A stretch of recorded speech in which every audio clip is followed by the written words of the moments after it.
Hello and welcome to Saturday Morning Cartoons, the weekly podcast that revisits, reviews, and ridicules some of the world's weirdest animated series. Coming to you from the island of broken New Year's resolutions, I'll be your disappointed mentor, Dave Trumbore. Joining me as always, my non-football headed co-host, Sean Paul Ellis. How's it going, Sean? Hey, David. How are you, buddy? You sound a little down. You doing okay over there? No, I'm good. Do you want to have a football head? No, we watched a sad episode this week, and so I'm feeling a little bit down. Yeah, I guess it's sad. Yeah, it's definitely sad. Anytime you're an orphan as a cartoon, it's probably a sad day. But at least we get some explanation of why this kid has been an orphan for 5 seasons of one of the most popular Nicktoons ever. So that's good, right? Yeah, true. I mean, that's the silver lining in all of this. So, good? Thumbs Good up? question mark? Hey, for me, it was great because I really like going back to revisit this one. I think last year when we covered our New Year's Nicktoons run, I think at the end of it, we actually did a ranking of all 5 that we happened to cover. So I'd like to do that again at the end of this month, but as I'm saying that, I am going to make a strong case that this particular cartoon is my favorite of all the Nicktoons. Okay. Is that right. in line with your thinking, or are we off on that? No. I mean, we haven't really had a chance to dive into the rest of the 3 more Nicktoons that we 3 more Nicktoons that we have this month. True. So, I'm interested to kind of see what we watch in these other respective series and if they're going to strike a note or some type of a chord with me. But I mean, right now, I would say that you are correct. I watched a ton of Hey Arnold growing up, and so this one holds a very beautiful place in my heart, and so I was glad to recap it as I know that you were. Yeah, I was actually happy that it stood up, and we watched an episode for tonight's discussion, but I kind of went back and watched a few more because it was so easy to get right back into it, and once I watched one, each of these episodes has 2 segments in it, and they go by fairly quickly. So once I watched one, then I watched another one, and then I watched another one. Before I knew it, I had watched like 5 or 6 of these, so we'll talk about that briefly, but before we get too far ahead of ourselves, I'd like to turn it back over to Sean, who's going to give you a little bit of the background on Hey Arnold. Let's get into it. So, Hey Arnold is an American animated television series created by Craig Bartlett for Nickelodeon. Bartlett's idea for the show is based on a minor character named Arnold, whom created while working on Pee-wee's Playhouse, which was a great show. He created the pilot episode in his living room in 1994, and official production began in 1995. The animators worked to transform Arnold from clay animation to cell animation, leading to the series premiere on October 7th, 1996. The show finished production in 2001 and aired its final episode on June 8th, 2004. Hey Arnold had 5 seasons of 100 episodes, which, if we're paying attention, I know that Dave mentioned the segments. There were 185 segments. And it also had a 2002 feature-length movie. Yeah, and we were talking about this one offline, that the episode we're going to talk about today actually comes from the 5th season, but it's not technically the finale.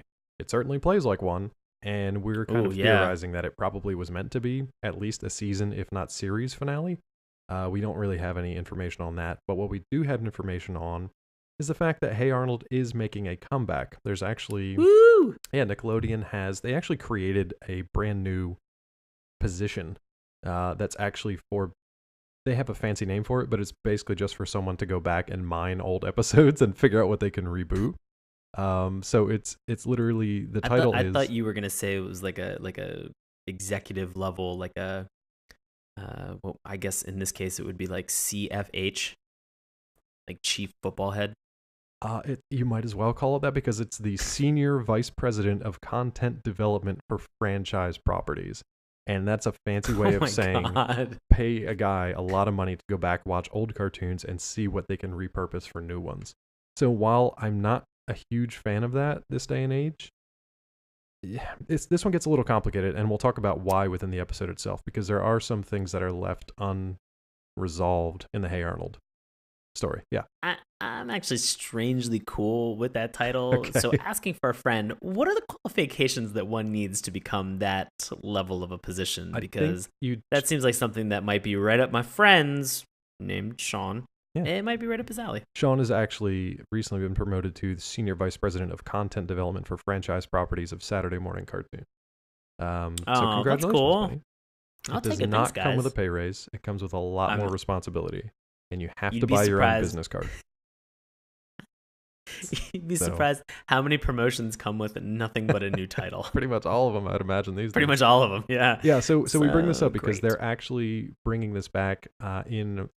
Right now, it looks like the animation studio is developing it as a TV movie version. And it's actually going to pick up where the series left off. And that's pretty much where we are going to take you guys today. We're not going to cover, the first 5 seasons or the first 99 episodes. We're really going to go right to the end of a very, very different type of episode that we watched, which this was surprising to me because it was not really the Hey Arnold that I remembered. I don't even know if I actually watched this episode when it was on the air because I may have stopped watching it by this point. Yeah. So we'll talk about where that TV movie is going to pick up once we talk about the episode today. As for a synopsis for Hey Arnold itself, part and parcel, most of it, the show centers on a 4th grader named Arnold, who lives with his grandparents in an inner city boarding house in the fictional town or district or neighborhood of Hillwood. Episodes center on his experiences navigating big city life while dealing with the problems he and his friends encounter. And for me, I pretty much grew up in the same kind of situation, except for the boarding house aspect. Basically just like a kid and his friends in the city. That's pretty much how I grew up. So watching this as a kid, early teenage years, it was just a lot of fun because it was a lot of the same, the same situations that we get into. You'd play ball in the street and you'd, call out car when a car was coming and get back onto the sidewalks. You'd wait for a snow day. You'd, go down to the local pool. You'd wait for the ice cream man. The same kind of thing that kids everywhere grew up. It's just that since this was set in a city setting with kind of an alternate family style, it was really interesting for me. What are your memories of this one? Just it was really funny because you brought up all those things that you did when you were a kid, and I didn't really grow up in a city. I grew up in a town. Okay. But I had all of those same experiences, doing everything. So I think the thing that is great about this is, city, town, village, wherever you grew up, as a kid, this show really did a great job of resonating with its audience regarding the content and the tomfoolery that all of these kids got into. Yeah, and I mean, you could of their adventures. Yeah, their adventures and the relationships with each other, and it's not one of these things where it's only like Arnold and his closest friends that get kind of fully realized. You get, all these other characters that come into it. You definitely get a lot. He's got a pretty big squad. He's got a good squad. Even the ones that are not great are actually pretty decent, depending on because there's bullies and there's weirdos and there's nerdy kids and there's the same. Some of these kids have the best names too, and they like the character design of these things. Like there is not an attractive looking kid in this group. Everybody's just weird and like stretched out in weird proportions, and they just have like weird, weird facial things, or just I don't know. There's something weird about every single one of them. Thinking about that, you're right. Everybody had one thing that was either special or unique about their character design that was sort of one exaggerated feature. Yeah, Gerald's probably like the most normal looking of everybody. I think his exaggerated feature was the length of his hair. Yes, that's probably about it. Yeah. I mean, he kind of had like a stovetop, like a stovetop. I think that's what they would call it. Stovepop. Stovepop. Yep. He just had like a stovepipe head. It's a combination of stovepipe and Jiffy Pop for people out there who are wondering what this style is. Damn it. Yeah. It's perfect. Yep. Yeah, so that was Gerald. But yeah. Like everybody else, so like Arnold, for whatever reason, and it's funny because they keep drawing attention to it, especially Helga Pataki, who is pretty much the only one who calls him a football head. His head's shaped like a football. He looks like a somewhat older Stewie Griffin. Now, do you remember the one episode of Family Guy where Stewie, like he had a normal shaped head and then he's bouncing on the bed and falls? I think he hits the ceiling and then falls on the floor. And it flattens his head into that weird football shape. I don't think there's ever an explanation for why Arnold has this shape of a head. I mean, I'm going to disagree with you. Did you say that? I don't think there was an explanation, but other than genetics, because when you meet his mother and his father, his father has the blonde hair and his mother has a rounded head. It kind of has like a rounder head. She has a round head. I'm talking the difference between a football and a football. I know, but like his dad had like a really, he had a ball very chin. Defined butt chin. Yeah, it was more of a ball chin. Ball at this chin. Point. Ball chin. Straight up testicles on his chin. So he So his dad's got a ball chin, which is like a pointy feature kind of on his face. And his mother had kind of a very round, had a round face as well, and his dad had blonde hair. No, and so looking at his parents, I was like, this makes sense to me. No, it made no sense. You have a cylinder with balls on it. You have. Do I need to explain to you genetics, Dave? Because it's going to be a very short conversation. Yeah, I'd love to hear Sean's 101 on genetics 101. Dinosaurs. Where do they come from? Peas, finches. Done. Evolution and genetics. Atticus Finch, right? No, it makes zero sense. I don't know why he ended up with like this weird elongated football shape of a head. I don't get it. I thought maybe they would have explained it or had one of his parents have slightly more football shaped head. I think he was just kind of a mute. You know how like when babies are born, their heads are kind of pliable? I think maybe they just had like a really shitty like jungle doctor. You can move the fontanelle. And they just squished it. They just squished it down. This actually could come into play with both the TV movie and the stuff that's unseen in this particular episode because Arnold's birth is I was actually thinking just about that. Yeah. Yeah. This could be the green-eyed people. Exactly, the Green Eyes, who we'll talk about in a little bit. But we've never really seen the Green Eyes. Maybe they are football-headed tribal people. And this is just That'd be amazing. This is just their thing. So Arnold is like a symbolic football-headed Green Eye. Yeah. It was interesting. The one thing in the synopsis that we talked about pre-show was sort of this whole inner city aspect of the show, right? That is included. Now, I know you and I both had the same idea originally when we watched the show, as I'm sure most people did, but they never actually. This is sort of like a Simpsons in Springfield moment. They never actually tell you until later episodes of The Simpsons. They never really tell you where Hey Arnold takes place or what big city it is.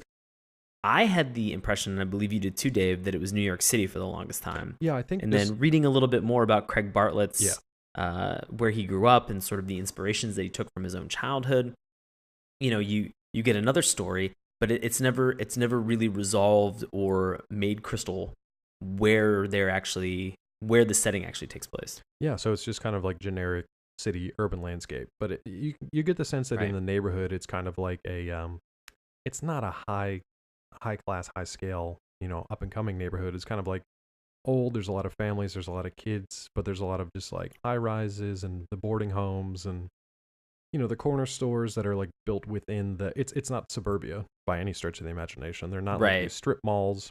All the storefronts and stuff are like within the structure of the existing buildings. They go to a public school. It's called PS 118. That's the name of their school. And for me, really leads you, New York City, 100% New York City, because it's like we have so many fucking kids and so many schools that we're just gonna number them. Like you don't even get names. So to me, it was 100% New York City, and I just kind of grew up. That was the closest one for me, really, that made sense. So I just assumed New York City. But yeah, all these years I had no idea. Let us know, Craig. We want to know. We want to know where this took place. Mr. Bartlett. It's killing us, Mr. Bartlett. So before we get into tonight's episode discussion, do you want to talk about this theme song, which is one of my all-time favorites, not just for Nicktoons, but for pretty much any cartoon ever? And I want to throw it back to you with the question, Dave, why did you love this theme song so much? Because I was a sax player from you have the best age of about like 7, I guess. What'd you say? I know, this is the exact answer that I wanted, so thank you for indulging me. Yeah. I started playing sax when I was, like 7 or 8. On alto, I've played alto, bari, and tenor for like 15 years. I actually miss playing right now. So as soon as I heard this song again, which I could play when I was a kid, I really just want to go back and play. So it's really cool to just like hear the song. It's kind of a jazzy tune. I don't think it's synthesized. It was hard to tell, but I don't think it was synthesized. I think it was like live sax playing. At least I'm really crossing my fingers and hoping that it was. Okay. But it was just fun for me because you introduce all these characters in like a weird kind of way. Nobody really gets names except Arnold, because they say "Hey Arnold" about 50 times. But you just get an the show's not called Hey Gerald. Hey what? The show isn't called Hey Gerald. Hey Gerald. Hey Helga. Yeah, there was no spinoff like Hey Gerald, Hey Stinky, Hey Stupid Kid. there's nothing like that. But yeah, you get all these there's these weird little like Foleys, and there's these weird little sound effects, and all the different characters are introduced in different ways. And I just thought it was fun because it's really about Arnold and his friends. That's it. That's all you really need to know. Right. Do you have any other? And what a gentleman. What a gentleman this Arnold is. Okay, go on. As well. The entire theme song, he is being beckoned by somebody, True. by Helga Pataki, who is screaming, "Hey Arnold," in different intonations. There's this one shot where I love, that was always memorable to me. It's a very close, like it shows the intimacy of the city to this group of people. Yeah. Where you see all of the faces in the back of people's heads as they're leaning out windows. Oh yeah. And there's sort of like a spotlight on Arnold and his friends. Yeah. Seeing what's going on, because this person just will not shut up screaming, "Hey Arnold," in the middle of the fucking street. Let me ask you, when you were a kid in your bedroom, right? Did your friends come by and not bang on the door, not call you, just scream your fucking name in like the summer, right? So you're home in the summer, your window's open, you're just hanging out in your room. Do your friends ever come over and just, "Hey Sean," just yell because they knew you were probably there? No, I think that they just came over and they just knocked on the door. I had the most just primitive friends then, because I had like just the neighborhood full of kids. If the window was open or if they just came by, they would just scream, "Hey David!" And like I would either poke my head out the window or not, so I could ignore them. They never would knock on the door. Never knock on the door. Really? Probably because my dad would just terrify them. But yeah, so they would just yell, and I'd go to the window and just be like, "Hey, what's up? What are you guys doing?" They'd either be going to the pool or they'd be going to the ice cream shop or whatever. So yeah, that was my summer. Was basically "Hey Arnold" intro. We also had designated times for certain things. Oh, really? So, so like Saturday morning, we would ride our bikes to this arcade. Oh, okay, yeah. That was about maybe like 2 miles from the development that we lived in, and it was something where, like we all knew that we were leaving at 10 o'clock, and we all knew to meet at one person's house. Well, yeah, that's another thing. Like if we were organized. Yeah, well, we weren't, because probably not. If a neighbor, if the neighbor's mom or dad was just taking him to the pool or taking him to the mall, they would just yell, "Hey David!" And if I was there, they'd be like, "You want to go to the mall?" And I'd just run downstairs and hop in the car and we go to the mall and play at the arcade. Or I just would ignore them and just stay home and play video games. So like, right, yeah, but it was great because there was like, it was instant. It was like even faster than text messages, because they just yell through an open window, and if you're there, you go, and if you're not, you don't. And same kind of thing as "Hey Arnold." So it was very much like an immediacy for me. It was just kind of like swap the name and change some of the kids' faces and names, and it's pretty much the same thing. So I always thought it was really cool. And I love things like, I can't remember this kid's name, but he's kind of like the real creepy looking dude. Oh, the one with the glasses? Yeah, glasses. Like who in the theme song, he holds the glass. He holds the flashlight in front of his face. And like yeah, a girl I know the guy. Screams in the background. I just love those little gags within the intro too. So it's one of my favorites. And it's just interesting to see that, like, at the very end, they have. So I know this will be a weird comparison. Sort of how at the very end of the American version of the X-Men theme song, we have all of the X-Men lining up, and then we have all the villains coming in like a kind of head-to-head battle at some point. And in this, we sort of have Hey Arnold and his friends, and then we have Helga Pataki and her friends all kind of lining up. And then in the moment where you think that there's going to be something that happens, a rumble. Helga just says, "Move it, football head," and Arnold, just as a pure gentleman, just simply bows away and allows her to pass. That's right. And then turns around and does like the classic like mugging back to the camera, and it just, "Hey Arnold," starts up. Start it up. And so we mentioned, each of these had 2 segments. Before we get into tonight's episode discussion, I just wanted to give kind of a background for some other episodes that I watched. This one that I went back and watched just because it was one of my favorites and one that I remembered, but it actually ties into tonight's episode too. So I watched, this first one I watched was season 1, episode 3. The first segment was called Arnold's Hat, and the second segment is called Stoop Kid. Now, most of you out there who watch Hey Arnold probably remember Stoop Kid. Stoop Kid's afraid to leave his stoop. It's a classic episode. It's like it's the classic episode. It's a classic episode. And it's like the third one into the series. So like that, you were on solid ground once you watched that. And I watched it today and it really holds up. Or the other day and it really holds up. The interesting thing about Arnold's hat, you not only get a peek into the relationship between Arnold and Helga. So Helga outwardly just kind of bullies Arnold, and she makes his life hell, and she goes out of her way to like frustrate him, and he doesn't really care, but he doesn't really understand why. She's just kind of this nuisance. But then you find out in these weird little like soliloquies and these little asides with Helga that she monologues for days, and like Shakespearean sonnets. Like her vocal patterns change and her choice of words change and the music changes. It's really great that she just professes her undying love to him to like no one in particular. And you find out this is the episode where she has the shrine. Yeah. Oh my God. Is that so fucking creepy? Oh, I remember that one. She's got like hair. She's got the whole thing is made of chewed up bubble gum from Arnold over the years. It's a full size Arnold shaped statue of bubble gum with like a coin for one eye and like a button for another one, and clothes, and it's got 4 arms like a Hindu god for some reason. And this one, it's called Arnold's hat, right? What? So she looks at this statue, her shrine to her beloved, and it's just got this gap in the middle of his head because that's where his hat should go. And without getting into the story, she gets his hat at one point and then he gets it back. But what I thought was interesting about this particular episode is this is the first time that you are aware that his parents actually gave him that hat before they disappeared and more or less orphaned him and left him with his grandparents, his paternal grandparents, at their boarding house.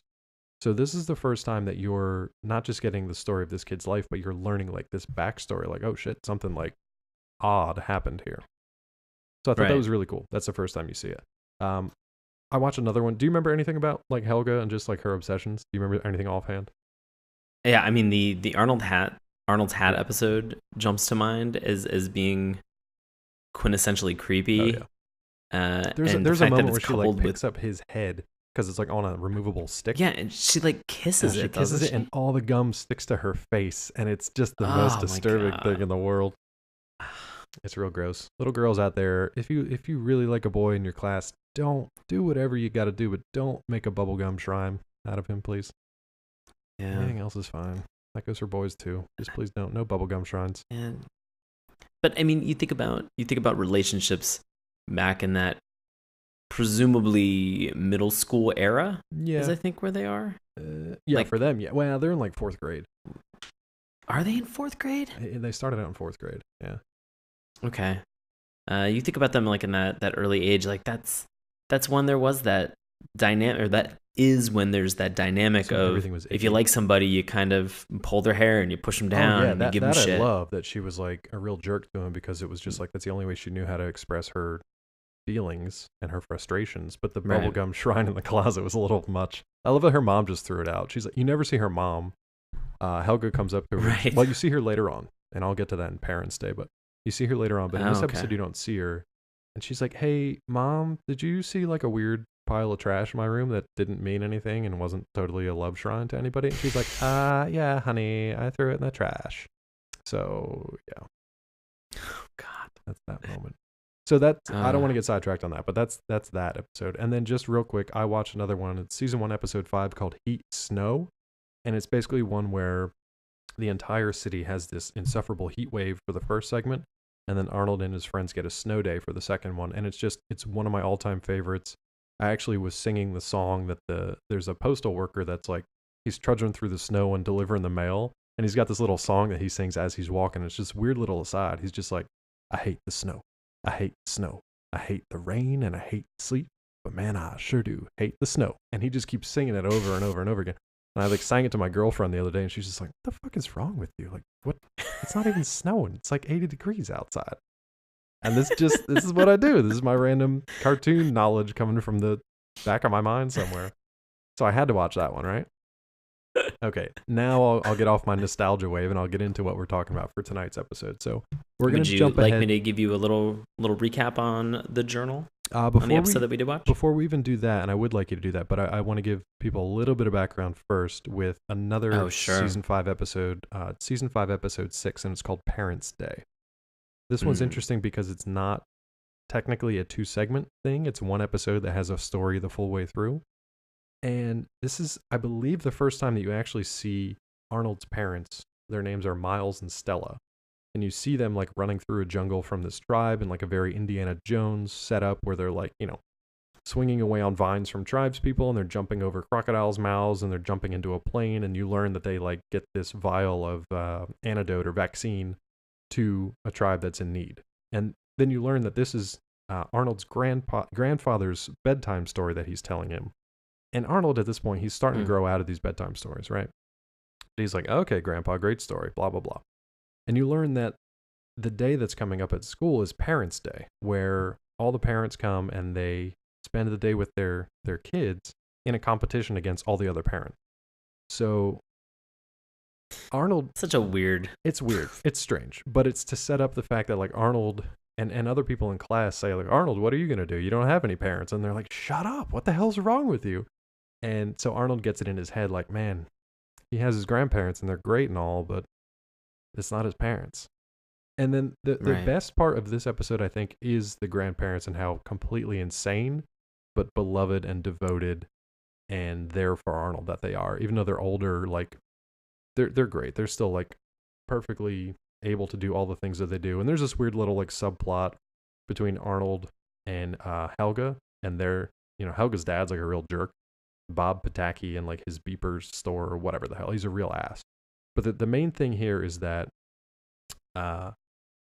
they show Arnold as a little kid saying goodbye to his mom and dad the last time he ever saw them.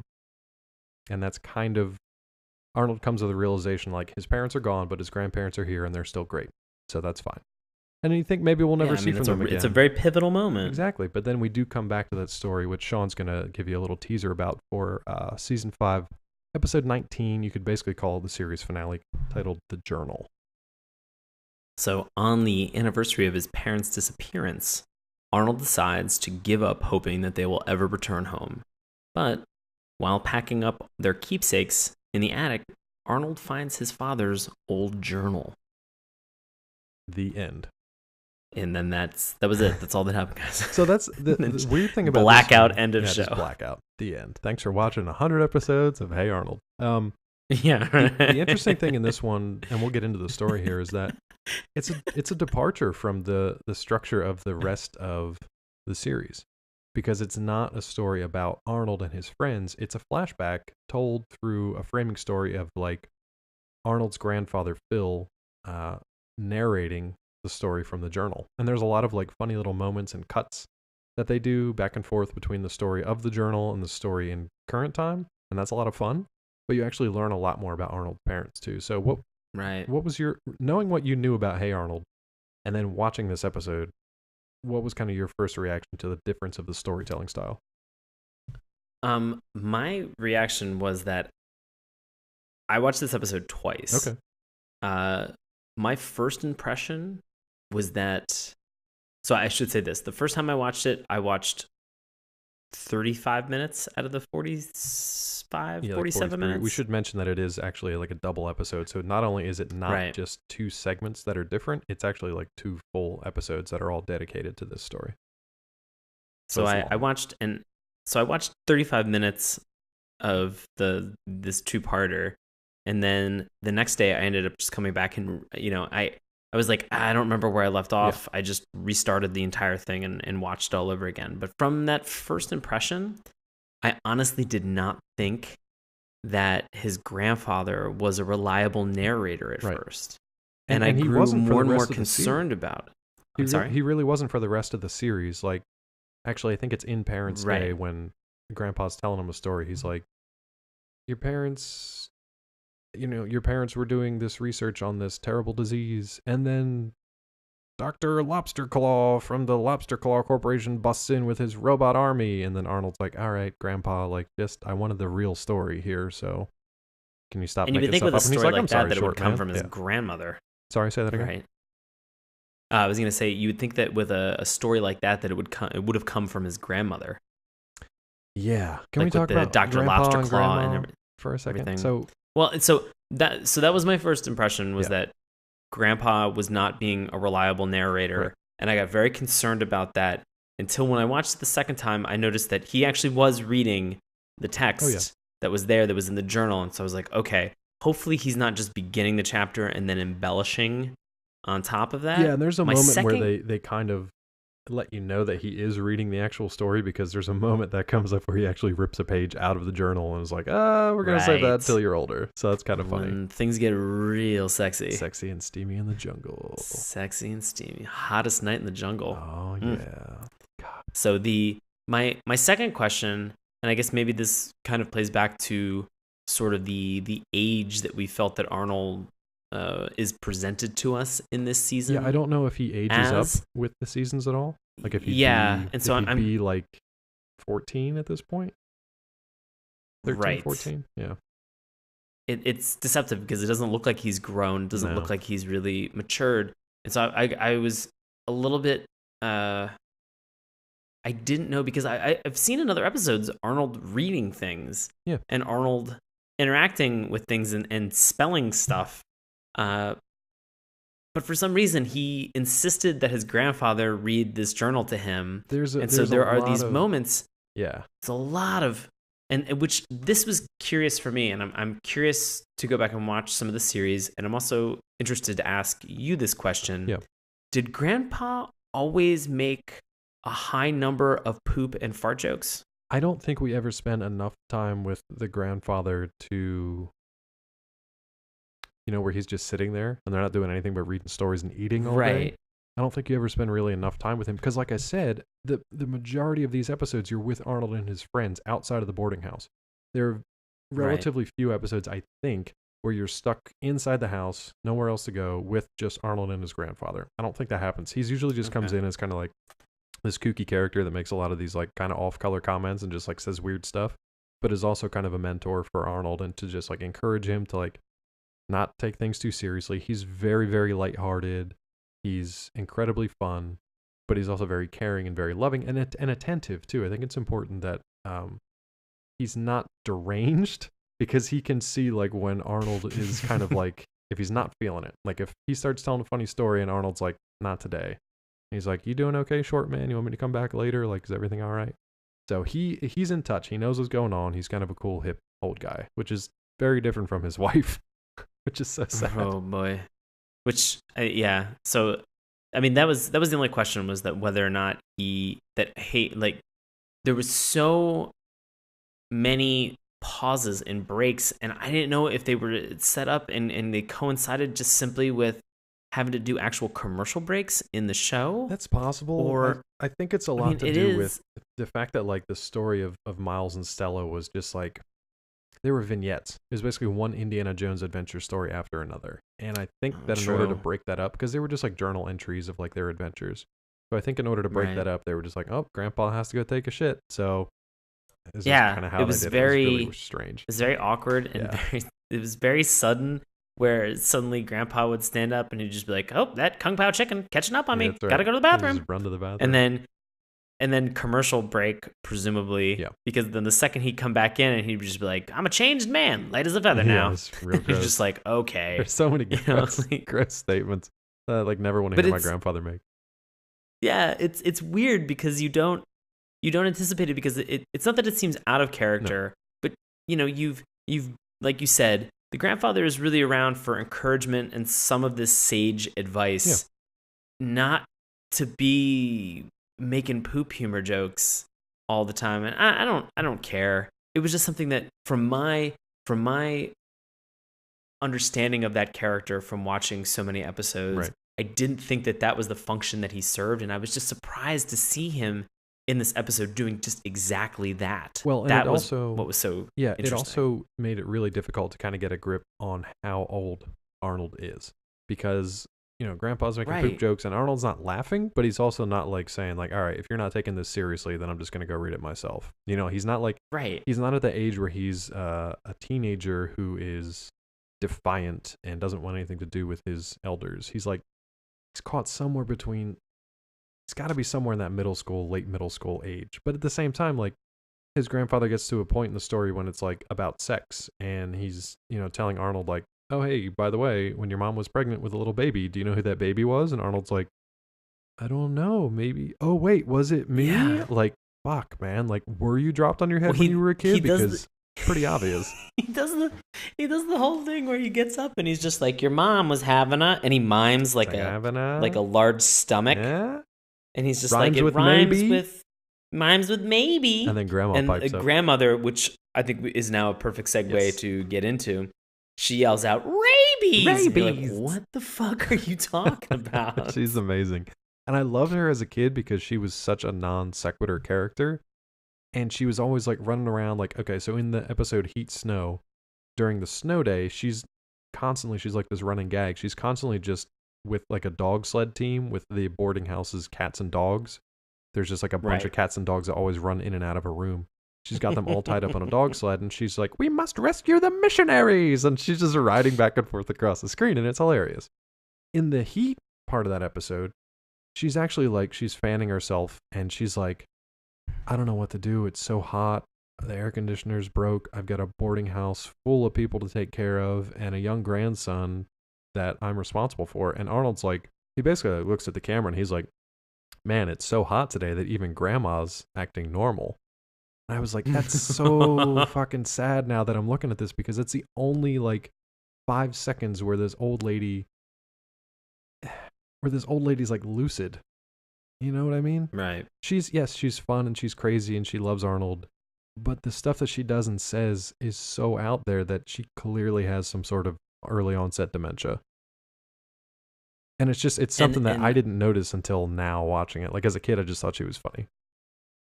Yeah. I mean, I remember watching this and thinking that something was going on. Yeah. And just think about like what Bartlett, where he drew that from. Right. Yeah. I mean, it's amazing to watch.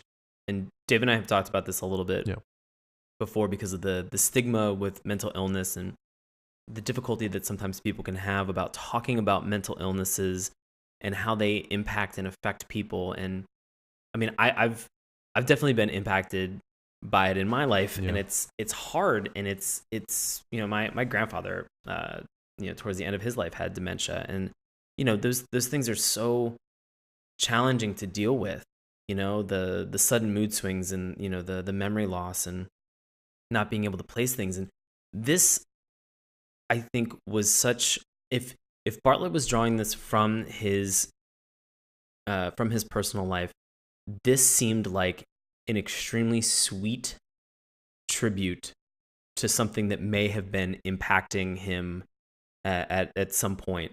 And you, like you said, Dave, you watch this as a kid and you maybe don't pick up on it, right. And you maybe don't get the subtle undertones of mental illness and these things that are there, because you see grandma waving a hoagie like a sword, or you see her standing upside down and and doing headstands, and grandpa pulls her kind of like a sliding door, or like a screen door, and then pulls her back, and she seems to be happy. And I think that that's the biggest thing that always stood out to me about the dynamic of the relationship, is that grandpa always seemed to be happy and loving, and so did grandma. There never seemed to be any problem. There was always such a solid understanding between those two that it was, now as an adult, when you realize that grandpa was taking care of everything, he's holding he couldn't it together. Rely on he could not rely on her to do anything. But he was such and you nailed it. Like, it's such a sweet relationship that I appreciate more now, because like I'm watching. Right. So I lost my grandmother a while ago, but she had dementia in the last few years of her life, and my maternal grandmother is dealing with some mental issues too. But it's cool to watch my grandfather, who's like, he's older than her. He's got like 2 bad knees and all kinds of bad stuff. But he is like the sweetest old guy taking care of her, so patient and so kind. And that's exactly how like Phil is to Gertrude, because she'll do something crazy, like be swinging from a ceiling fan, and like instead of making oatmeal for breakfast, she just like makes miso soup because she thinks she's some sort of like Japanese like samurai warrior or something. Yeah, right. And that was in Parents' Day. And and he's just like, okay, Pookie. And it's just like, he doesn't necessarily encourage her crazy behavior, but he doesn't put it down or like yell at her for it. He's just kind of like, okay, you're being real weird right now, but that's fine. We're just going to keep going with it. And it's so sweet because it's just a loving relationship. And you never see the really awful side of it, thankfully. Right. Yeah. I think the fun thing is that in this episode, in the journal, there's this moment where he's not scolding her, he's not reprimanding her, but he is correcting her with the sandwich, and he's like, Pookie, that wasn't you, and that wasn't the wedding that we went to. That was somebody else's wedding, in reference to Queen Diana and Prince Charles. Yeah, she's talking about Charles and Diana's wedding. Yeah. And she just pauses for a minute, and it was just like, oh. And then just kind of continues on her merry way. Yeah, that's fine. And so he just kind of like guides her back to center. And it's just kind of like, all right, come back in here. You're getting a little crazy. Let's just bring it back. Oh, man. But it's crazy because you have that juxtaposed to this incredible story about these two people, one kind of an anthropologist researcher out in the field, very Indiana Jones like, another one like a medical relief worker who's also out in the field in these underdeveloped places that trying to bring medical relief and aid to these tribes. And it turns out that this is the story of how Arnold's parents meet. Okay, so it starts off very fantastic and very like adventurous, and it just gets even more so as they go on. It gets to the point that like it's laughable how tropey these kind of things are with the adventure shtick that they kind of go through. It's basically like if you would read any of the old pulp comics or watch episodes of Indiana Jones, like the Young Indiana Jones, or just watch the movies, they're like pulling these scenes straight from those adventure stories. Because it's like there's volcanoes that are exploding, and there's totems to find, and there's mysterious tribal people, and there's like mysterious illnesses that are going on, and all kinds of crazy stuff. So it just felt very... And then they are the only people who can fix it. They're the Great White Hope. It's like... They're the only... Oh, jeez. I mean, they basically were. Like, any time that these people, like, these mysterious people needed help, they'd call in these two individuals. But it's just so out of step with everything else that Hey Arnold was about. So it just felt strange.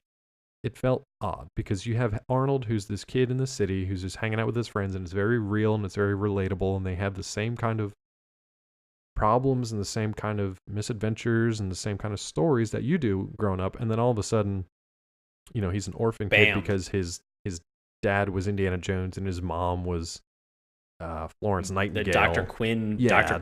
Quinn medicine woman, and they're like gallivanting through the South American jungles, you know, a few times a year. And that's how they happen to meet. So it's just really strange. It's a little odd. Not what I expected at all. But it's interesting. It's interesting. Yeah. I mean, so we've kind of begun to talk about the episode. Do we want to? There's a lot that's in this episode. Yeah, and it's weird to kind of talk about because it's just, I don't want to rehash just their adventures. We can kind of do the highlights of them because it's just a series of their adventures and them kind of falling in love and learning to trust each other and rely on each other. But it's like these tiny little like action adventure movies that play out throughout the course of this journal reading, interspersed by like dementia craziness and poop jokes. So it's just a really weird 40 minutes of setup and story here. You do also find out the origin of Abner the pig, which I thought was interesting. Which is great. Yeah. So at the very beginning, I thought the thing that was probably the most interesting. So the date is October 5th, which is the anniversary of his parents' disappearance. It's interesting to see, you know, his grandfather comes in after Arnold has this nightmare and gives him a breakfast. And it's really, did you notice that the face that was in the breakfast that his grandfather gave to him? Yeah, it's made out of like was bacon, kind like of strips of bacon and yeah. Yeah, but it was like kind of sad and crying. Oh, I didn't notice it was like crying. I thought it was a smiley face. It was like an upset face. Oh, was it really? Yeah. Oh no, I didn't notice that. It was like, well, I love his grandfather. Isn't this the one where Arnold's nightmare was like him having an adventure with his parents out in the high seas on a boat? Was that this one? Yeah. Yeah, so it's just kind of like a lot of these episodes open with Arnold's kind of fantastical adventure stories that are his dreams. And this is another one, but it actually tied into his parents. Right. And then so you get this moment, and then, you know, he wants to be alone. Yeah. So he goes and he hangs out on the stoop. Right. And what does he like? It's raining, so already, you know, he wakes up and it's very dreary. Yeah. You know, it's kind of a shitty day. So, you know, on top of all the bad things that are happening, he's got to deal with crappy weather. Right. You know. So, all of his friends are just like, "Hey, we're going to this amusement park. We're going to ride this roller coaster." One of the roller coasters, yeah. Yeah. Right. So, you know, they're just like, "Hey, why don't you come with us?" And he's like, "No, I'm just gonna chill. Like, just not into it. Yeah, just doesn't want to be out there." And everybody really seems, you know, everybody seems surprised because they're just like, "Whoa, this is out of character for Arnold. Like, you're not coming with the crew. You know, we gotta go do this thing. We gotta go have fun. Got adventures to get to." Yeah, and even like Gerald hangs back a little longer because he's like he and Arnold. And that was that was my favorite part. Is that you see this little bit of understanding from Gerald as his BFF, who's just like, you know, what's going on, man? And they have a moment, and Gerald's just like, hey, look, you know, I'm sorry, they didn't know. Let me chill back with you. Like, let me chill with you. Like, you know, we'll just hang out. We don't have to do anything. He's like, no, you should go. You should go. ride the roller coaster for me. Yeah, exactly. I'll see you later. And Gerald's just like, okay, cool. Yeah, he's like, I did my duty, but now I'm gonna go ride a roller coaster. Yeah, which is great. That's how it should be, not only for the plot, but that's how kids should be anyway. So it's fine. So it's understandable. But then this is the moment where we're given like the sort of this Shakespearean monologue or soliloquy from Helga, who's hiding behind a car. And she is finding out about it now for the first time, right after 5 seasons. After 5 seasons. And so she is offended that she didn't know what was going on, and so she, what was it? She had been making fun of him when he said he didn't want to go, and my favorite line from her is she's like, "Oh, Arnold, let me repent my cruel words." Yeah. It's like, oh boy, here we go. But then you don't hear from her anymore the rest of the episode because it's all about Arnold's it's just a throwaway thing. She's got like, and that's like her last lines of the series, man. That's it. Yeah, she's got like one physical comedy thing, and her final line is her blowing raspberries at Arnold, going like, "See you later, loser," walking off screen. And that's it. That's all you get. And then it's interesting here because there's some things that kind of hint that Arnold is growing up a little bit, and I think that's kind of the next thing that plays out. Like, Arnold watches his friends go to hang out at the amusement park. He's still upset over the loss of his parents. He's still upset that he doesn't know what happened. So he's just like, you know what, that's it. I'm tired of this. I'm tired of feeling this way. So he gathers all their belongings up in a box. So he gets the pictures of him that he still has. He throws his hat in a box. That was really like the key moment. That frightened me. Yeah. Like when I saw him put that little tiny hat. Because it always makes me think of the Tiny Hat SNL sketch. Okay. If you've ever seen it. I don't know that one. I'll have to send this to you later. But look it up if you're listening. It's the SNL Tiny Hat sketch. It's phenomenal. But it for some reason, obviously, this came first. Hey Arnold came first, and then the Tiny Hat sketch came, I think, in the 2000s at some point. But every time I saw the Tiny Hat sketch, it made me think of Hey Arnold. Okay. And just the size of this little cap that he was wearing. But when he throws it in the box, there was a moment where I was like, oh shit, like, is he? Oh, like this really felt sort of like you said, like this was the pivotal moment where this character is growing up. Well, and the crazy thing for me was that I had just watched the Hat episode, right? So you're talking like an episode 4 years and change earlier, which I had just watched like a half an hour before, but you were just seeing, like, there's a whole montage of Arnold with his hat. Like, he wakes up with a hat on. He goes in the shower and he never takes it off. He never takes a hat off. He move it to like dry out his hair and comb it and part it, but he never takes the hat off. So the fact that like he loses the hat in that episode, like people are looking at him like, oh, did you get a bad haircut? Oh, you look terrible. What happened to you? And like, it's just this identity thing. And then you learn that his parents gave it to him. That lends this moment so much more gravity. And then Grandpa actually catches him like throwing the hat away into this box, and he's like, I don't want to think about my parents anymore. They're gone. I'm over it. I just don't want to deal with it anymore. And he's putting all the stuff away. You need to think about this. This is really strong. Yeah. For the period that this is coming out, like this is really strong for a kid's cartoon. Yeah, especially wrapping an entire series up. Yeah. Yeah, you think sometimes, you want series and you want your characters to go out on like a fun high note, and this is like 2001 after 5 seasons of this show of friends and hijinks and adventures and stuff like that, and all of a sudden it gets this really serious moment, and it, you want them to enjoy it. Like you don't want this to be like a end of The Sopranos Don't Stop Believing episode. Moment. The weirdest thing is the end of this episode. Just Arnold just sees a hitman walk in, and then the screen just cuts to black. That was the weirdest ending. It's don't stop. Done. Believe it. The end. Finn. And so it's really interesting. But in this moment where he throws the hat away, pivots. Thankfully finds this journal on the floor. Yeah, which was funny because it really broke up that heavy moment of just like, oh my god, it's my dad's journal, and then like it's all back on again, and he grabs the hat back out of the box and puts it on, and it's like, okay. And so it's fun because they have this shot of him like beginning to walk down the stairs holding the journal, and I'm like, he doesn't have his hat. Go back and get his Yeah, hat. look at that. And he pauses and he just goes, oh, he runs back up, comes back with the hat. I'm like, oh, okay. So they break. Never it has a up, hat been so fucking important regarding a character Right. than this Arnold's stupid tiny, boy tiny with blue no cap. name. Yeah. With no last name. Well, that's funny. God. They mention that later on. I too. know they have a little joke with this too. It's very funny. So it's good. But then, yeah, we most get to of this this whole is point just, where it's just Grandpa narrating this journal, which I think is funny because a lot of these things, like, they leave a lot of plot holes. Like, how did they get a hold of this journal if, his parents, who had disappeared off the face of the earth, how did they write all the way up until the point where they left? Did they just decide, like, I'm going to leave this behind while I go on this adventure? Like, yeah. really? I will say this is amazing. What's amazing about this journal is that there are a lot of illustrations that are in it. Yeah. And Miles, or Arnold, I want to say, like, I almost feel like Hay is his first name and Arnold is his last name. Yeah. We should mention and note that Arnold does not have a last name. Yeah, in nobody the entire does. series. Nobody does. A majority. Well, a majority of Arnold's the family. the secondary characters. Yeah, nobody in Arnold's family has a last name. Right. It's just grandmother, grandpa. Who are Phil and Gertrude. Yeah, Gil and Gertrude. I keep Arnold saying Phil. and- It's like Phil or Gil or. I thought it was Gil. I heard Gil and I read Phil, so Is I it don't know Phil? which one it is. Yeah, I heard Phil? I've read both. Okay. Really? Yeah, which is weird. Okay. We'll check it later. We'll fact check. Whoop.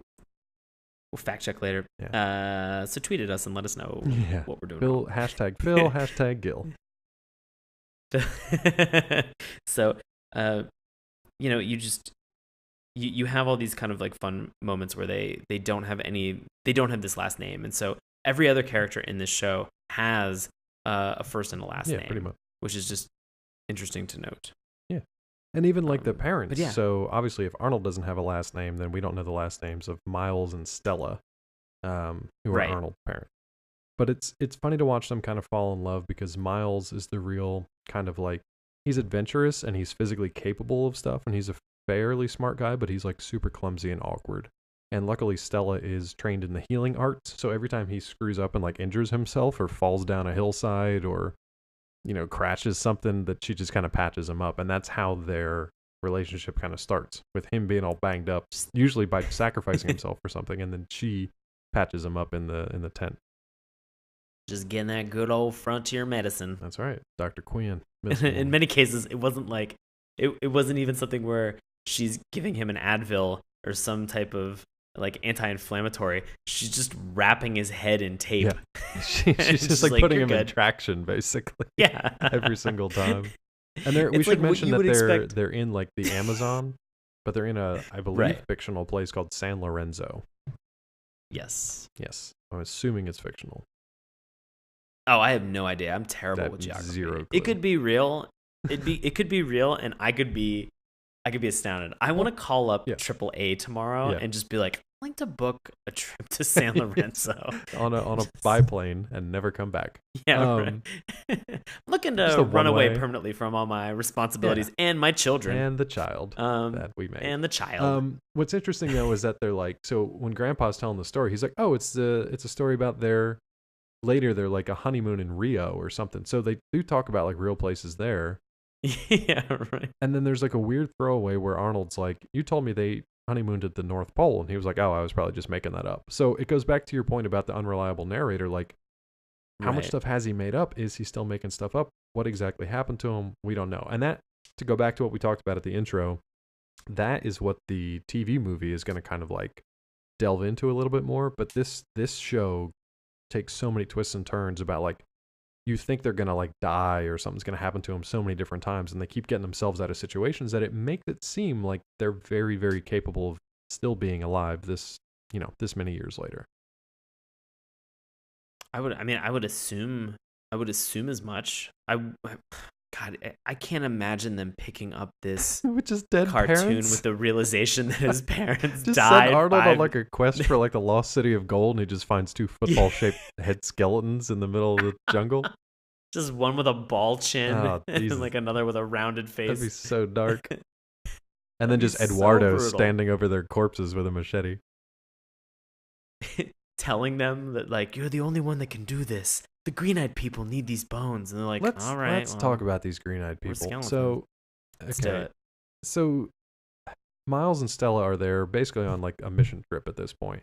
And you had a big deep sigh with this. Is everything okay? Everything's fine. I was just really frustrated by the green-eyed people because they're just okay. They're basically just meant to frustrate you because they ask.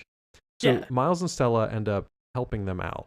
I forget how do they help them out to begin with before even the serum and any of that. Is this when they got the artifact away from the pirate, the random pirate? Right. Well, okay. No. The whole beginning of this journey is that they Eduardo tells them about a hike that they should take. Yes, together and by themselves. Correct. Yes. And so Stella questions, well, why didn't Eduardo come with us? Right. To Miles' response is, well, Eduardo says this is really something you have to do once in your life. You only want to do once. Yeah. You only want to do once. So it's not an enjoyable hike. You can tell because by the time they get to the top of this small summit, they are covered in dirt. They're extremely exhausted. Not happy. Stella is crawling on her hands and knees. I love that he didn't help her to the top. He just got there and then just waited for her ass to haul it up.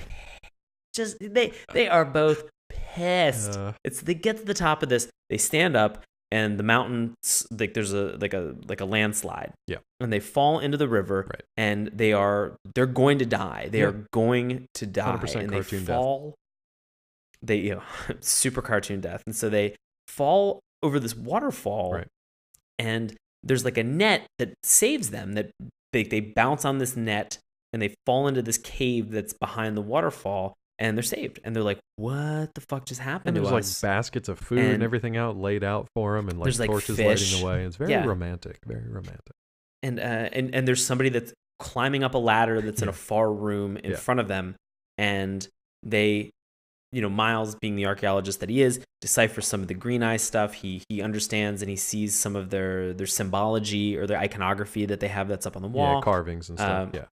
And he's just like, oh shit, these are the people, these are the green-eyed people. Like this is incredible. And so, for saving their lives, then Stella and Miles rescue this stolen green-eyed artifact from presumably some pirate or some river smuggler pirate that stole it from them, right? Which is such a weird toss away. Because they escape. Yeah, it's just like an adventure moment. It's one of these like Indiana Jones things where it's like, oh, we'll get this artifact back and we'll get to swing on a vine and this pirate's going to be real upset. And then, the interesting thing about this is that they do get the artifact. And as they're swinging on this vine over, they drop the artifact and Stella kind of like sees it for a second. And Miles just goes, no, and covers it back up. And he just simply his comment or his line is something about, I've been told that it's too secret even for eyes, and I'm just like, he basically says like, it's too sacred to look upon it or something like that. So, but she's just like, whoa, just like full staring at it, and so she knows what it is. Miles never even looks at it. He's like, no, it's too sacred to stare upon it, and they kind of just like they get to the green-eyed place and they drop it off in like this area that's like set up for rituals or whatever, and basically before they even get like 2 paces away, the sucker's gone. And in its place is a little trinket left by whoever green-eyed ghost swooped through there and picked the thing up. And it's kind of like a token of appreciation and kind of saying like, okay, you are now basically like metaphorically one of us. So they are now kind of part of this green-eyed tribe, which comes into play at least 50 more times in the next like half an hour. Right. Is this when they get married? So yeah, this is they have this moment tribal where wedding. So they well, I want to mention the one key thing that comes into play time and time again. Okay. Is that at all of these temples for the green-eyed people, there's always copious amounts of butterflies. Yeah, there's butterflies everywhere. There's usually some butterflies. Green smoke or something going on. Right. And so they have all this stuff. And so the fulfillment of this adventure and the token of the green-eyed people is kind of the when they decide that they are going they're going to seal the deal. And you begin the story with Miles writing and saying, I've met the woman that I'm going to marry today. Yeah, and Grandpa making a joke like, oh, hope it's your mother. Yeah. Yeah, right? It's pretty funny. so they get into all of this stuff, and so they get married. The wedding is fun. They had a couple fun little bits little joke that were kind of scattered in there for humor. They have for some reason in this San Lorenzo, they have the ability to get ice carvings I think ice that was carvings of literally swans. just a gag to show how long they had been standing there for The this passage of ceremony. time. Yeah. because the thing just melts completely, and the sun tracks from dawn to sunset, just as this little shriveled up tribal guy just like reads a scroll in some ancient language. It's just bizarre. And so they get to the point in reading the scroll where they say Miles, and they're about to say his last name. Or no, they say, "I now pronounce you Mr. and Mrs." Right. And then it cuts to grandma. Yeah. Or no, it cuts to a guy in the thing like burping, grandma is eating like a huge pot of like chili or stew or something like refried beans, and she just burps out loud. and they don't go back to it. They don't address it. They don't dwell on it for a significant period of time with any of these grandpa jokes. Yeah, we never gave them a last name, so you never get one. Yeah. But the important thing that comes afterwards is that now that they're married, this is when we have earthquake number 1. Yeah. So it's just like random earthquake. This is key. These butterflies and this earthquake, these things are going to be called back to. Yes. And so, these are important, significant things that happen on the day to kind of mark the occasions. And then suddenly, like a little baby in a basket on a river, like a biblical story. Suddenly we just get a little basket that just little bassinet. It's a gift from the Green-Eyed People for the wedding. Who's in it?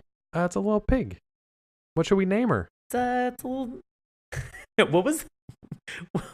What was Stella's name? I can't remember what she wanted to name it, but then like Miles, like he picks this pig up and like unwraps a blanket, and he's like, because she says something like, maybe we should name her Ellie, and then he's like, maybe we should name him Abner. So they basically just looked at Pigcock, and that was the gag for the kids.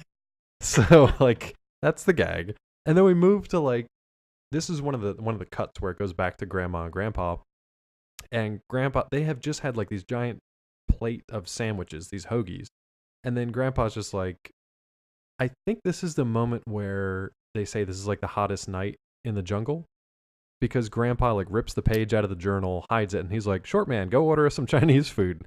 And he's like, "But Grandpa, we just ate like a platter of sandwiches." And he's like, "Just go do it." Yeah, this is the moment. So he like uses that as like so he hides for whatever reason, Miles decided to like write down explicit sexual maneuvers, I guess, with his new bride in the journal. Just some crib notes. He probably just drew some, like Kama Sutra pictures or whatever of just like his ball chin wherever he wanted to place it. And that's just too strong for Arnold. So Grandpa had to hide that from him. Wherever is not the key word in there. He's putting that ball chin everywhere. Ball chin deep. That ball chin deep. Oh, Jesus. Deep.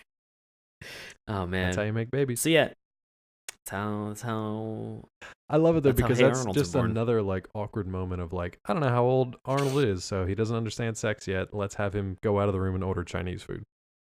Right. So that's like the one segment. To the point that they have this immediate, like supposedly silly bit that I'm sure that I did not get as a child. Okay. I now get it as an adult, where Grandpa is opening his fortune cookie and he just goes, "Oh, must be my lucky day." And the 3 numbers that it says are 13, 13, 666. And you're like, "What the fuck?"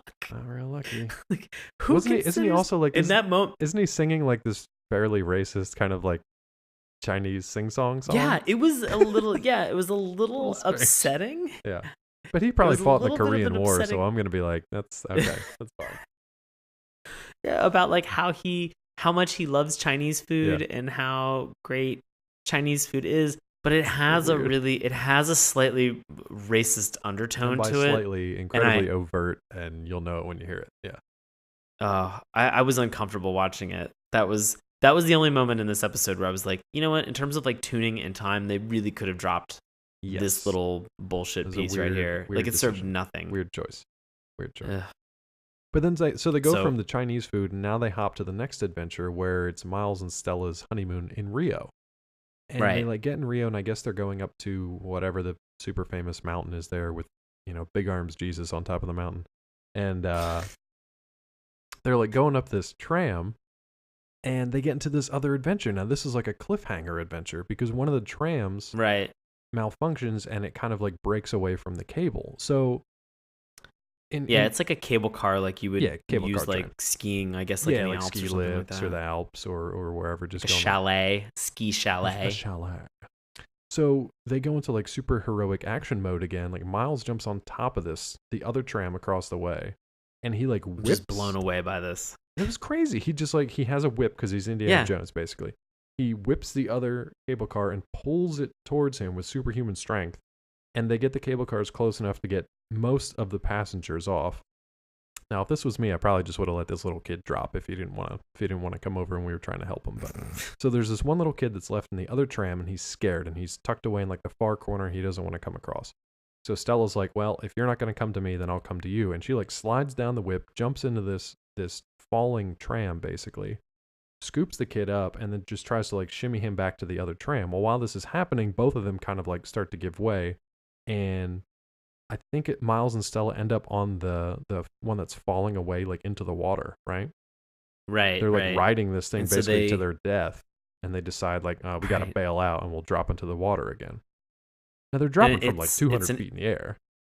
Yeah, it's an interesting, and I'm glad that they did the transition the way that they did, because you see them get into all these death-defying situations, and you're just like, how do they get out of this? And it's just Die Hard. I think this is a great storyteller mark where, you know, they're not going to show you everything that happens. They don't need to show you every piece of action, and so they have them jumping from this cable car into the water, and then, you know, there's kind of a splash, and in that instance, you see Stella kind of come out of the water, but she's in a bathing suit. Yeah.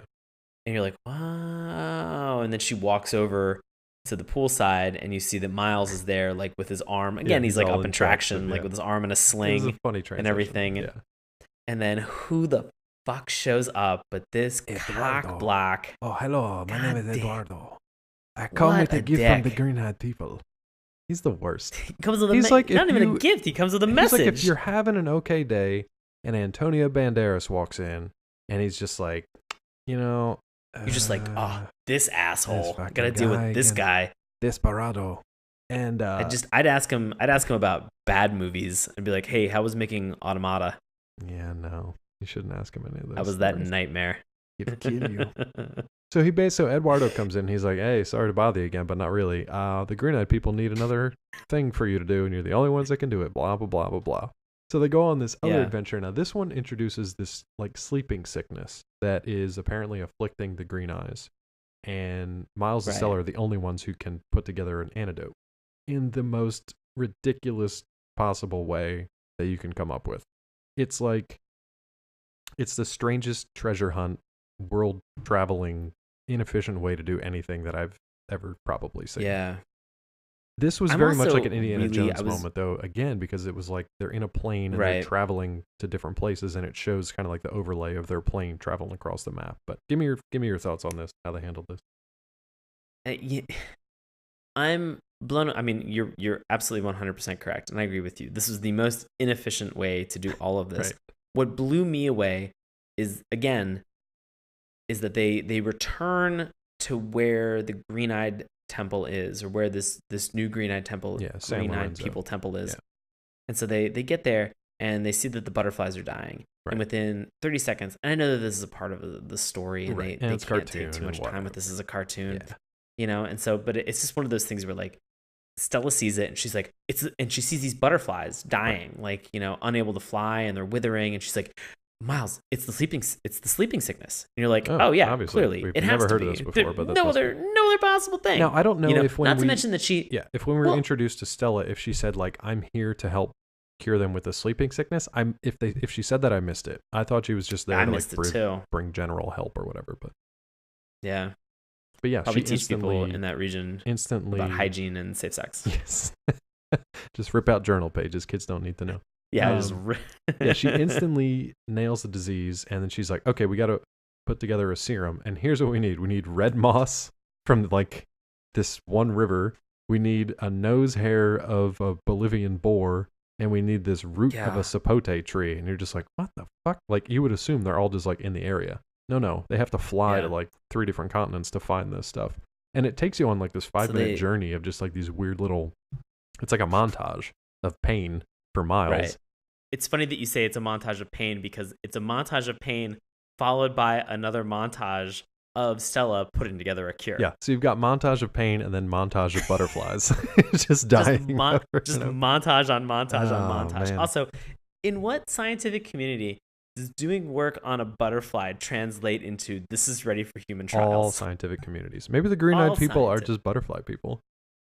They better be. They better be butterfly people. They better be butterfly people. Better be mariposa. Mariposas. Like, just it's incredible. So they bring them this cure, and life is good. Yeah, everything's great until they're clinking some glasses, putting them up, doing a little cheers. Maybe make a baby on the on the stoop of this little San Lorenzo hut that they have. That's right. And this is my favorite part that happens, is that Stella takes a drink of a glass. Oh yeah. And then she immediately throws the glass and just goes, "Oh!" And Miles is like, "What's wrong?" She's like, "Oh, as soon as it hit my stomach, it just felt so bad." And just like, okay, what? Like, I'm thinking to myself, she's got sleeping sickness, or she's got. I thought that for a second, and then I was like, no, they've gone so far with this episode. She has to be. She has to have morning sickness or whatever. She has to be pregnant. Has to be pregnant, and that's when they cut back to this weird scene between Grandpa and Arnold, where Grandpa is trying to be like, no, she wasn't sick. No, she wasn't feeling bad. She was having She was going to have a maybe. Rhymes with maybe, and then Grandma yells, rabies! Rhymes with maybe. And then Arnold eventually puts two and two together and figures out that that's when he was about to be born. You know, that was like the earliest part of his conception, basically. So it's kind of sweet, though. They go back to this beach where it's just Miles and Stella's becoming increasingly pregnant, and they're just kind of like hanging out, and they're just, you know, chilling with Eduardo in the jungle. Yeah. Things are going really well for them. Up until suddenly they're sitting back on that same stoop in their San Lorenzo hut, and they're eating dinner, and Stella goes to take a bite of something on a plate and just throws the plate. Like, I love that breaking silverware and glasses. I love that plates and silverware and cutlery just comes so easily to them in the middle of the jungle that you can just break everything that you own because you have a bout of morning sickness. But no, basically at this point Arnold's like, the baby's coming. So they need to get to whatever the closest hospital is. Unfortunately, what's standing in their way? Everything. Everything's standing in their way. Pretty much everything you can think of as far as natural disasters. Natural disasters. Like, it's basically Pompeii is standing right in front of them. Yeah. This huge volcano, which has kind of like rumbled and smoked before, and you know we had seen evidence of with the earthquake from earlier, but now this thing is like full on gonna explode. And Eduardo even says, like, at one point he's like, "Don't worry, it makes a lot of noise, but it never really does anything." This thing blows its top, man, to the point that it's like, did you ever watch Congo? Yeah, Michael Crichton's Congo. What a bad movie. It's so bad, but I love it. I love it so much. The end scene with Congo is basically they're escaping like a volcano in a river of lava that's just incinerating these laser wielding gray death apes at the end of this movie, which is fucking awesome. Go watch Congo. But they're surrounded by lava at this point, and the only means of escape that they have is this little stone fortress that is part of the green-eyed people's civilization, I guess. And they see like this little wisp of green smoke, and that's the only way that they're able to get to safety so that they can actually have Arnold in a somewhat safe place. So they use this clever metaphor of a volcano erupting to signify what it's like for a woman to give birth. Hot lava. Which, I'm not a woman, nor have I ever been able to give birth. So I'm just going to assume that that's the correct metaphor. I'm going to assume you're just spewing hot lava. I'm going to stay the fuck away. Right. Yeah. But it's interesting. They do this weird, there's like this weird kind of mystical thing that happens. We'll get to Arnold's namesake in a second though too, but there's like this weird mystical thing that happens where like, there's basically chaos all around them. This volcano is exploding. You know, rocks and shit's flying everywhere, and lava is like being diverted around the temple, but rising up. It's burning everything in its path. Birds are flying away, and like it's just this noisiest thing. And then as soon as Arnold's born, the volcano stops erupting. Everything just goes still and quiet. And they're just like, as soon as he came into this world, everything got still and peaceful. It's like, wow, is he supposed to be some sort of like mystical omen child? Like, what are we doing That's here? what I'm curious about. Like, he was born in a lost civilization's temple during a volcanic eruption. During a volcanic eruption, and he shut it down. His birth, silenced a rainforest. It's such a weird turn to make, though, man. With the rest of the show, such a weird turn to make. And then, I mean, this is something that would if they dig into this would require you to suspend. Yeah, forget everything else you know about Hey Arnold except this episode, because nothing else. This is no Stoop Kid. No, this is Volcano Boy. Volcano Boy. Shark Boy and Lava Girl. This is like. So at this point, Arnold gets his namesake, right? And it's Stella who names him, because I think it's actually her father's name. Yeah, it's Stella's father's name. And you see like someone in the bushes, presumably a green eye. Someone's in the bushes and it hears his name Arnold, and I think he even says like Arnold, and then he just like runs away. Arnold.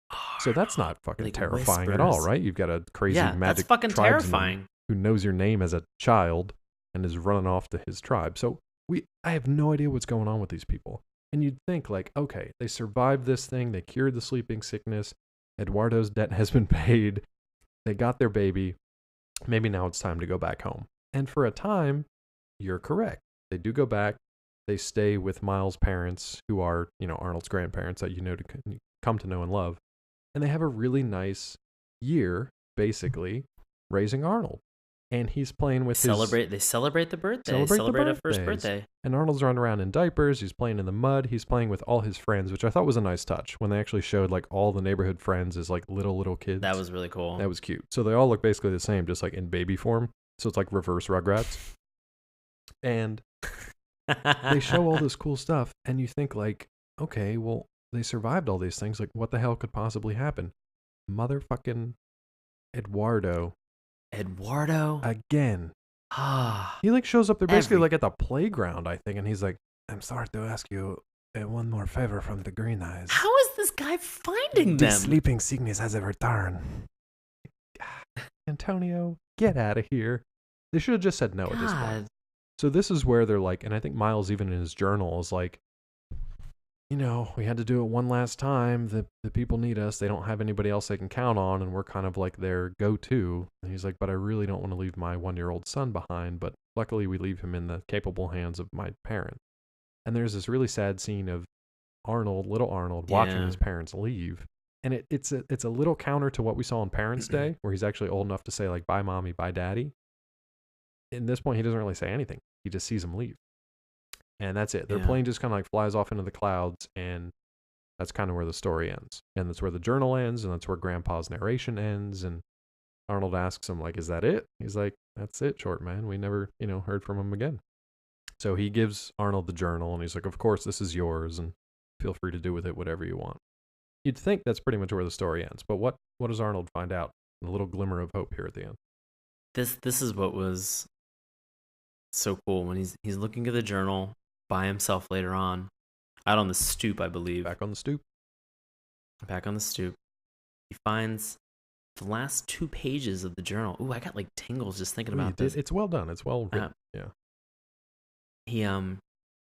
He notices that these final 2 pages are stuck together, and he Probably goes from to all that Kama Sutra action. I ruined it for you. I ruined everything. His brothers and sisters, his unborn brothers and sisters sticking together the pages. On the page. Like just glue sticked together. Right. So to ground myself in this.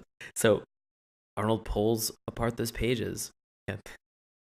Arnold pulls apart these pages and realizes it's a map. Yeah, a well-drawn color illustrated map. Yeah, is a fully illustrated map of San Lorenzo and where his parents had been staying. And in his excitement, the episode concludes with him running into the house and yelling for his grandfather to tell him the discovery that he's made. Yeah, and then like a vision of like a plane, I think, flying away through the clouds or something, or him flying away through the clouds. Right. Which is a nice way to end it, except for the fact that they're revisiting this, and we will maybe find out what actually ultimately happened to Arnold's parents. Now, if they just open up where Arnold's like suddenly, 10, 15 years older, and he's like an explorer himself. With a ball chin. With a ball chin and a football head and a tiny blue hat. He's going to be like the weirdest adult ever.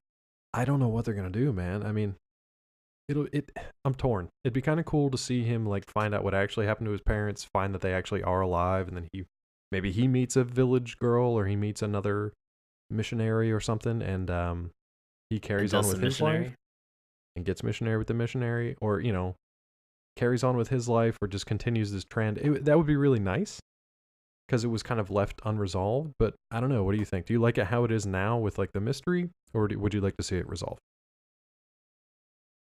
I'm torn. Yeah, but I kind of like it where it is with the mystery. I want to have the ability to substitute a happy ending in the way that I think everything resolves and they're happy.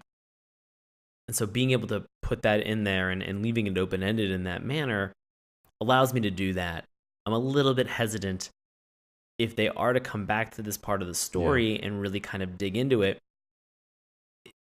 Is it going to do it justice after, 14 years? Yeah. This has been off the air 15 years. 15 who years. knows by the time they get it actually on TV. Yeah. Right. So that's 15 years later, the show holds up incredibly well. Yeah, it really does. No doubting that. Yeah. It's a joy to watch, but is this continuation of it, is it going to be necessary? Is it going to be something that is going to be fulfilling and satisfying? And the thing is, I think anytime you try to do something like this, you're never going to please everybody, because there are going to be some people that A, didn't want you to do this to begin with, and then B, the people that were interested don't like how you handle it. So I don't know, if you bring back Arnold as a kid, how much can he conceivably do? If you bring back Arnold as an adult, that's weird, and it's not Hey Arnold. So I don't know what you do with this one. So I guess we'll just wait and see. We'll definitely revisit this if and when the new TV movie does come out. But yeah, that's our take on it. Would you like to get to some other reviews out there from listener land? Yeah. You want to take Ginger 87? Have a difference of opinions. Yeah, some people have a difference of opinions, and thankfully we're able to find them online and read their reviews as well, because they're silly and they put their opinions out there. Yeah, right. You could tell clearly that Dave and I have had a positive experience with the show, but let's hear from Ginger87 from New York City. It's titled Good, ellipsis. ... Hey Arnold was a really good cartoon. I used to watch it when I was little in 1996 when I was 9 years old. The show was pretty funny and the characters were realistic. I also liked the fact that the show had many different characters. My favorite episode was Arnold's Christmas. That episode was cute and sweet. I also liked the episodes Monkey Business, Phoebe Cheats, Arnold Betrays Iggy, Helga on the Couch, and Helga and the Nanny. Those episodes were great and hysterical. The movie was also really good.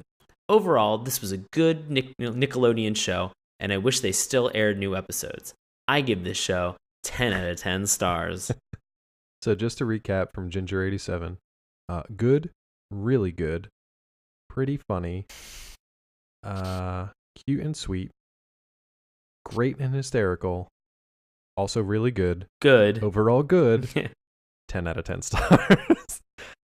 Get it together. Ginger, you are all over the map. But guess what, Ginger? They've answered your prayers. There will get ready be new for episodes. this. There will be new episodes. We do have another one. I am not going to blame Senk for the poor English on this one. This is just one of those bad Google translations from Germany. So I will do my best to put this in an awful German accent for you.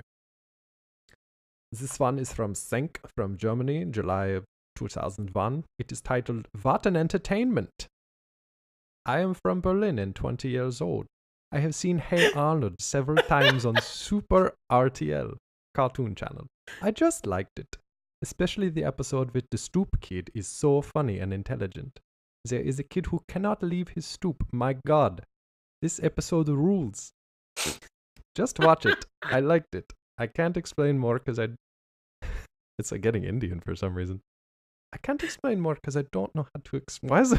What's happening to this accent? I can't explain more because I don't know how to explain it.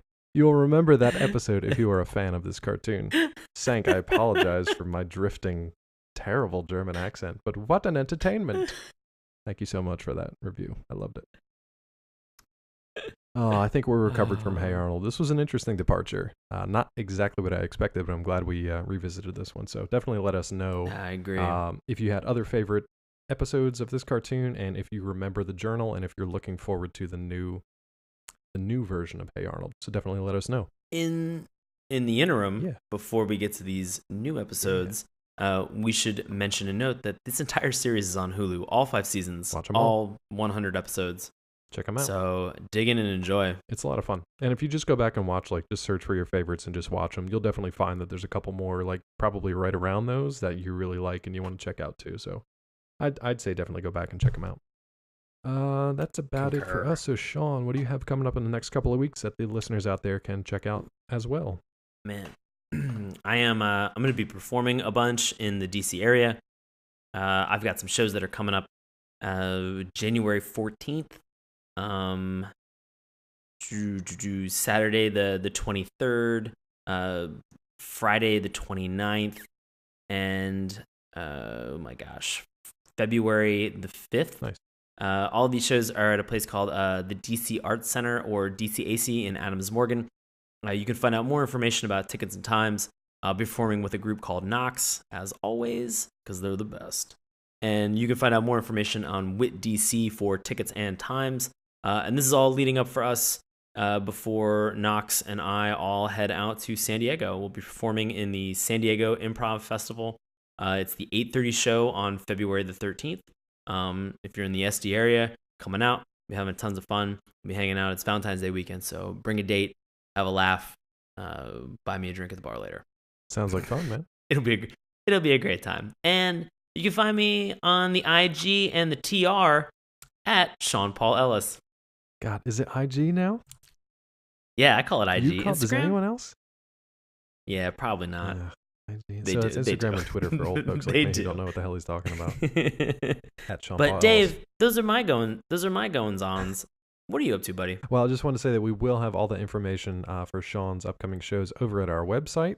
You can also find links to my goings-ons. You can find me at collider.com. I'll be reviewing and recapping a bunch of shows coming up. So when Flash, Arrow, and The Walking Dead return from their mid-season hiatus, I will be doing episodic recaps of those. So feel free to come over to collider.com and check it out.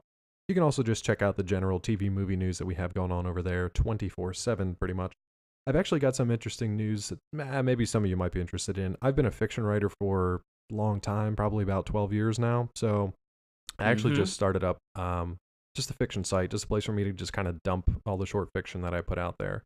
I've had some issues lately with applying, submitting stories for like short fiction and then just watching as the websites and magazines just fold completely or just take years to get back to you. So I just want to put this stuff out there. You can go to davetrumbore.com, and it's actually where I have I'm starting to put all my fiction writing up. So it's pretty lean right now, but in the future I plan to have, fairly regular updates over there. It's just kind of something for me to just kind of have like a creative dump site that is not related to cartoons all the time. So if you're interested, you can check that out.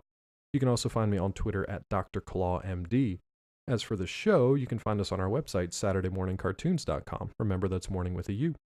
You can also follow us on Twitter at MorningTunes. Check out Sean's handiwork on our Tumblr page, SaturdayMorningCartoons.tumblr.com. We have a Facebook page. We have a YouTube site. You can listen to us each and every week over iTunes and Stitcher, and you can feel free to send us an email with episode suggestions, SaturdayMorningCartoons@gmail.com. Next week, we will be continuing our New Year's Nicktoons roundup with the Angry Beavers.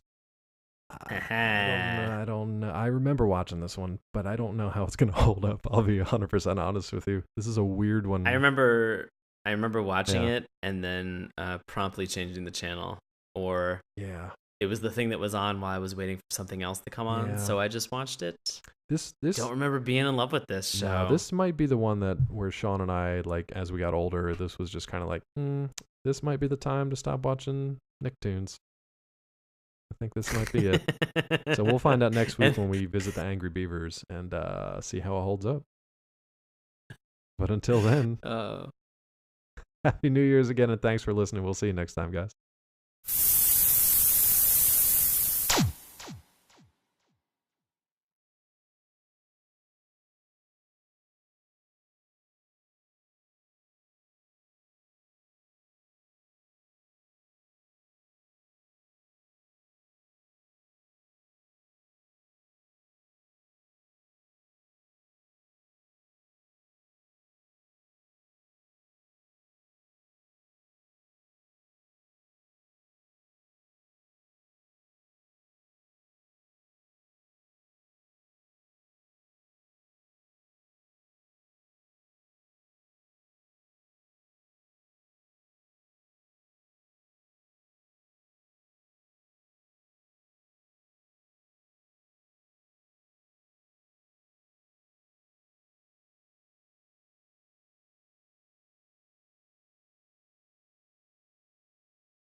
the finale.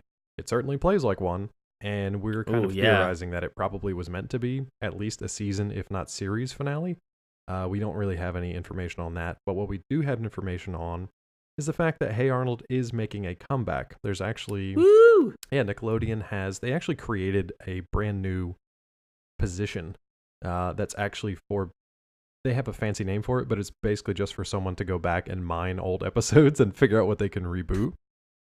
So it's literally, the title is. I thought you were gonna say it was like a executive level, like a well, I guess in this case it would be like CFH, like Chief Football Head.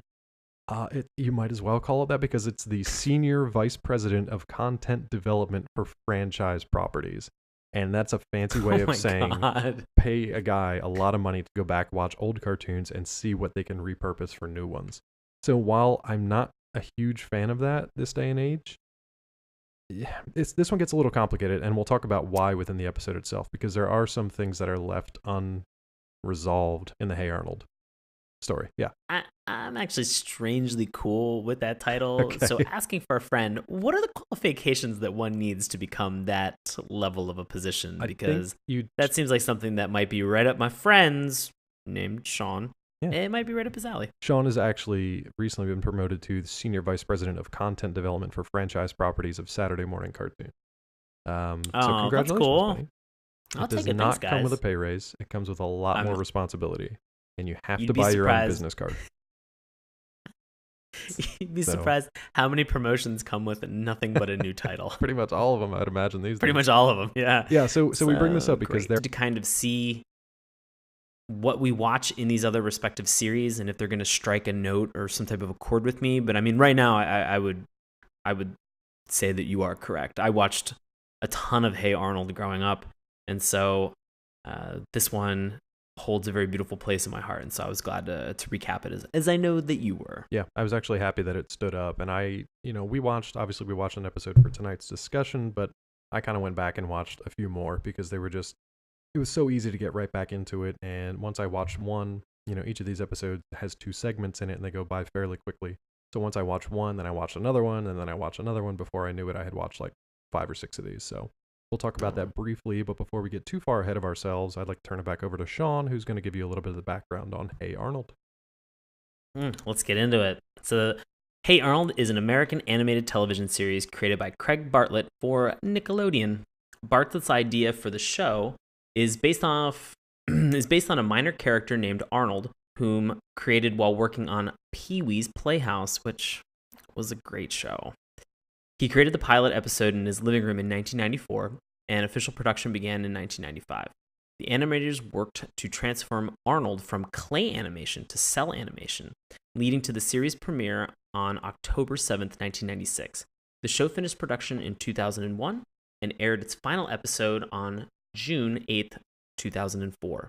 Hey Arnold had 5 seasons of 100 episodes, which, if we're paying attention to that Dave mentioned the segments, there were 185 segments.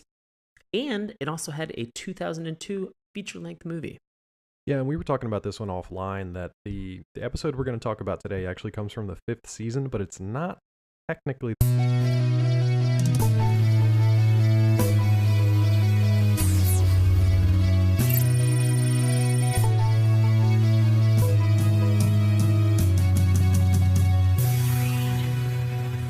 Hello and welcome to Saturday Morning Cartoons, the weekly podcast that revisits, reviews, and ridicules some of the world's weirdest animated series. Coming to you from the island of broken New Year's resolutions, I'll be your disappointed mentor, Dave Trumbore. Joining me as always, my non-football-headed co-host, Sean Paul Ellis. How's it going, Sean? Hey, David. How are you, buddy? You sound a little down. You doing okay over there? No, I'm good. Do you want to have a football head? No, we watched a sad episode this week, and so I'm feeling a little bit down. Yeah, I guess it's sad. Yeah, it's definitely sad. Anytime you're an orphan as a cartoon, it's probably a sad day. But at least we get some explanation of why this kid has been an orphan for 5 seasons of one of the most popular Nicktoons ever. So that's good, right? Yeah, true. I mean, that's the silver lining in all of this. So, good? Thumbs good? Up? Question mark? Hey, for me, it was great because I really like going back to revisit this one. I think last year when we covered our New Year's Nicktoons run. I think at the end of it, we actually did a ranking of all 5 that we happened to cover. So I'd like to do that again at the end of this month, but as I'm saying that, I am going to make a strong case that this particular cartoon is my favorite of all the Nicktoons. Okay. Is that in line with your thinking, or are we off on that? No. I mean, we haven't really had a chance to dive into the rest of the 3 more Nicktoons that we 3 more Nicktoons that we have this month. True. So, I'm interested. We're actually bringing this back in. Right now, it looks like the animation studio is developing it as a TV movie version. And it's actually going to pick up where the series left off. And that's pretty much where we are going to take you guys today. We're not going to cover, the first 5 seasons or the first 99 episodes. We're really going to go right to the end of a very, very different type of episode that we watched, which this was surprising to me because it was not really the Hey Arnold that I remembered. I don't even know if I actually watched this episode when it was on the air, because I may have stopped watching it by this point. Yeah. So we'll talk about where that TV movie is going to pick up once we talk about the episode today. As for a synopsis for Hey Arnold itself, part and parcel, most of it, the show centers on a 4th grader named Arnold, who lives with his grandparents in an inner city boarding house in the fictional town or district or neighborhood of Hillwood. Episodes center on his experiences navigating big city life while dealing with the problems he and his friends encounter. And for me, I pretty much grew up in the same kind of situation, except for the boarding house aspect. Basically just like a kid and his friends in the city. That's pretty much how I grew up. So watching this as a kid, early teenage years, it was just a lot of fun because it was a lot of the same, the same situations that we get into. You'd play ball in the street and you'd, call out car when a car was coming and get back onto the sidewalks. You'd wait for a snow day. You'd, go down to the local pool. You'd wait for the ice cream man. The same kind of thing that kids everywhere grew up. It's just that since this was set in a city setting with kind of an alternate family style, it was really interesting for me. What are your memories of this one? It was really funny because you brought up all those things that you did when you were a kid. Yeah. And I didn't really grow up in a city. I grew up in a town. Okay.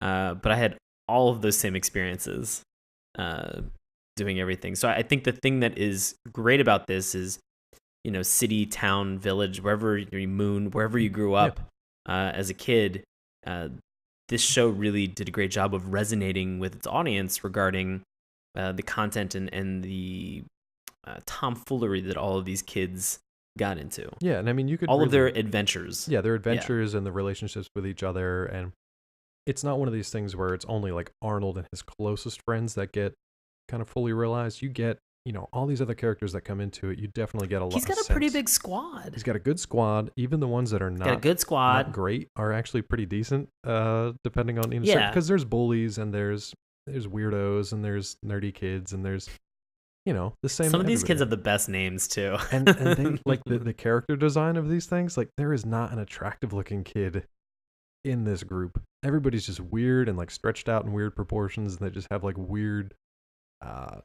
weird facial things, or just I don't know. There's something weird about every single one of them. Thinking about that, you're right. Everybody had one thing that was either special or unique about their character design that was sort of one exaggerated feature. Yeah, Gerald's probably like the most normal looking of everybody. I think his exaggerated feature was the length of his hair. Yes, that's probably about it. Yeah. I mean, he kind of had like a stovepipe, I think that's what they would call it. Stovepipe. Stovepipe. Yep. He just had like a stovepipe head. It's a combination of stovepipe and Jiffy Pop for people out there who are wondering what this style is. Damn it. Yeah. It's perfect. Yep. Yeah, so that was Gerald. But yeah. Everybody else. So like Arnold, for whatever reason, and it's funny because